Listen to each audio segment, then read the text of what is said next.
Okie dokie. In this problem, they say the quantity of a drug in the blood at time t is given by Q equals 1620 times 0.6 t. This equation should be all connected, so I'll go ahead and rewrite it here so it doesn't confuse anybody. All right, they say estimate the rate of change at the of the quantity Q at time 0.5. Anytime they are asking us to estimate a rate of change. It's another way of saying estimate the slope of this function, but right at the point t equals 0.5. So how do we estimate the slope at one point? The trick is we're going to pick a t-value to the left or less than 0.5, say 0.4, and a t-value to the right of 0.5 or greater than 0.5, say 0.6. It's important that these are close to 0.5, and sometimes it's important that they're an equal distance away from 0.5. So we have 0.4, 0.6. We want to find the slope between these 2 points because that will give us a good estimate for the slope or the rate of change right in the middle of those 2 points. So what these are basically x values or t values, t1 and t2. We want to find the corresponding y values, or in this case, q values that go with these t values. How do we do that? Well, we have the q function, so we'll just plug in 0.4 into q, calculate that, plug in 0.6 into q, calculate that.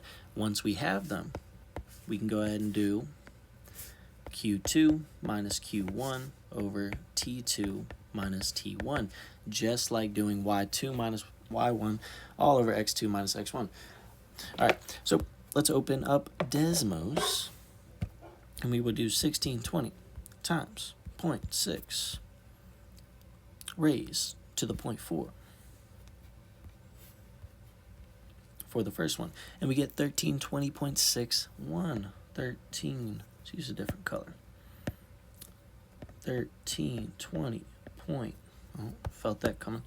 All right, 1320.61. All right, so now we'll plug in 0.6 to the same function. Just replace that 0.4 with 0.6, and we get 1192.36. Okay, so 1192.36 once we round up. So we have t values, q values, similar to x values and y values. So let's plug them in using this format here. 1192.36 minus 1320.61, all divided by the change in t, so 0.6 minus 0.4. Let's go ahead and use Desmos while we have it. We have 1192.36 minus 1320.61, all divided by 0.6 minus 0.4, I believe. Yep, and we get negative 641.25. Negative 641.25. Let's see if we have an answer that most closely matches that. So we have a negative 641. That's looking pretty promising. Let's break out the eraser to see that C is in fact our answer. So the method we used here will show up quite a lot in this section. Anytime they say estimate the rate of change at one point, we pick a point to the left, a point to the right, find the slope between those 2 points, oftentimes with the help of plugging these 2 points into whatever function we have. Hopefully this makes some sense. If you have any questions, let me know.